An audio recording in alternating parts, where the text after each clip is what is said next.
বিয়ের প্রথম রাতেই তমালদের সঙ্গে ঘুমোতে আসেন ওর মা কুলসুম বেগম। 50 ঊর্ধ্ব পৌর এই নারী দরজা লাগানোর আধ ঘন্টা পর ঠক ঠক আওয়াজ করে হাঁক ছেড়ে ডাকাডাকি করে দরজা খুলিয়ে বলেন, ভয়ের স্বপ্ন দেখেছি বাবু, তোরে নিয়ে ভয়ের স্বপ্ন দেখেছি, আমি এইখানেই শোবো। বিছানার ওপর ঘোমটা সমেত বসে থাকা সদ্য বিবাহিত বউটি ঘোমটা সরিয়ে হতবম্ব চোখে তাকালো। তমালও থতমত। আমতা আমতা করে কিছু একটা বলতে নিলে কুলসুম বেগম এক ধমক দিলেন। তমাল সরে গিয়ে ঘরে ঢোকার জায়গা করে দিল। কুলসুম বেগম সোজা বিছানার ওপর উঠে গিয়ে শুয়ে পড়ল। বাতি নিভিয়ে শুয়ে পড়ো বউ, তোমার কিন্তু সকালবেলায় ওঠা লাগবে। তামাল দাঁড়িয়ে আছে, ও দৃষ্টি সাইমার দিকে নিবদ্ধ। সাইমা কিছুই বলল না, শরীর থেকে ঘোমটা সরিয়ে নেমে এলো। বাথরুমে গিয়ে সব পাল্টে একটা সুতির 3 পিস পরে এসে আয়নার সামনে বসল। চুলগুলো সব আঁচড়াচ্ছে। কুলসুম বেগম ফের বোঝা চোখে বলে উঠল, তমাল, তুই বাবা আজকে নিচে শুয়ে পড়, নাকি তোর বাপের কাছে গিয়ে শুবি? এইখানেই শোবো, তুমি ঘুমাও। সাইমার বুক চিরে বেরিয়ে আসা দীর্ঘশ্বাসের শব্দ কেউ শুনতে পেল না। সাইমা বিছানায় শুয়ে পড়তেই তমাল ঘরের বাতি নিভিয়ে রুম থেকে বেরিয়ে গেল। মন মেজাজ দুটোই চূড়ান্ত রকমের খারাপ লাগছে।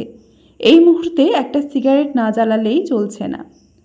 আনিস সাহেব ডাইনিংয়ের বাতি জ্বালিয়ে দেখলেন রান্নাঘরের পাশের বারান্দা খোলা, সেখান থেকে দমকা বাতাস আসছে। বাইরে গুড়ি গুড়ি বৃষ্টি পড়ছে, আবহাওয়া বেশ শীতল। তিনি চপ্পল পায়ে বারান্দার দিকে এগোলেন দরজা আটকে দিতে।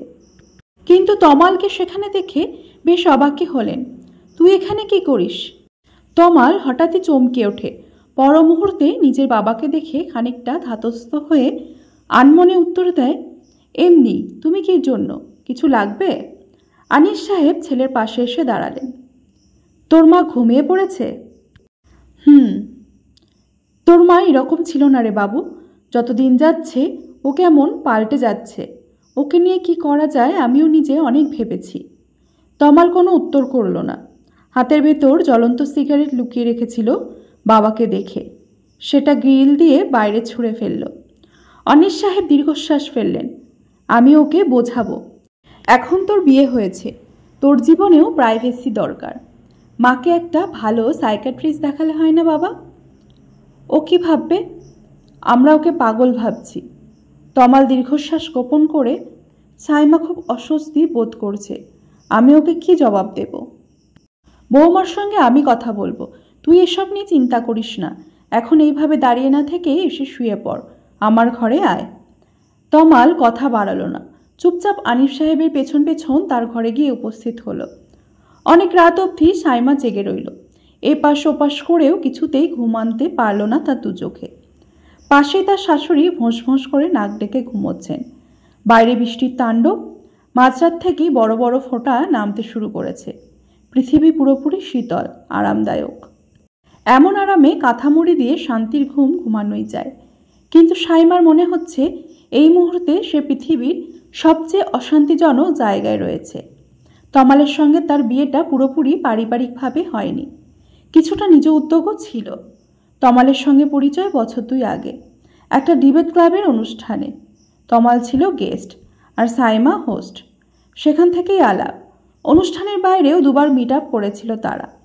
তারপর একটা বন্ধুত্বপূর্ণ সম্পর্ক গড়ে উঠল।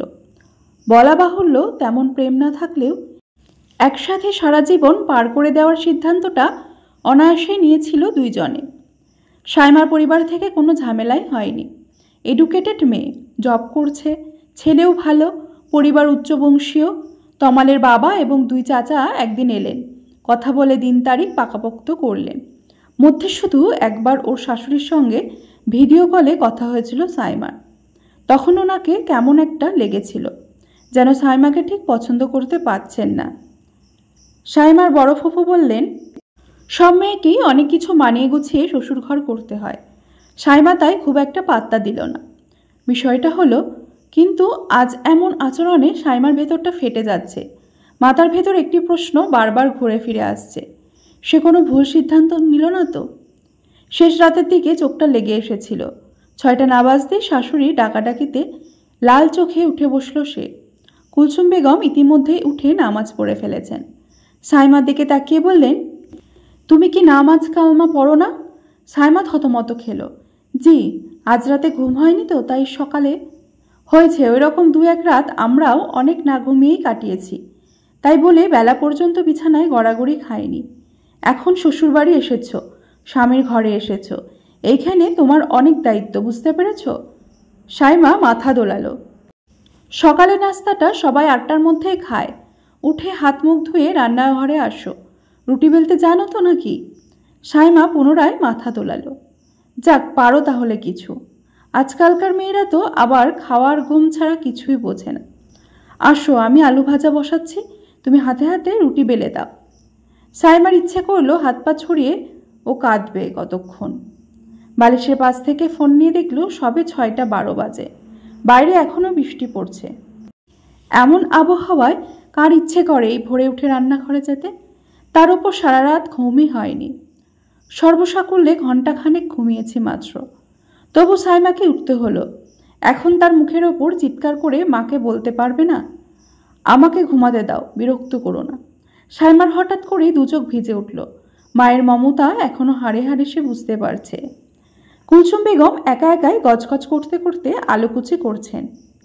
সাইমা নিঃশব্দে গিয়ে দরজার পাশে দাঁড়ালো।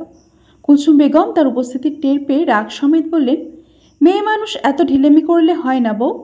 তুমি নতুন এসেছ তাই কিছু বললাম না, কিন্তু আমার সংসারে সব টাইম টু টাইম হওয়া যায়। কতক্ষণ আগে বলে এসেছি, আর এখন আসছো? যাও, ওইখানে আটার বয়াম আছে, আর এই পাতিলে সবসময় আমি রুটির ডো বানাই।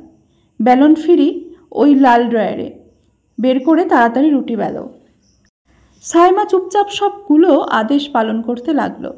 সে হিসেব করে দেখলো ওর ঘরে মাত্র 4 জন আছে।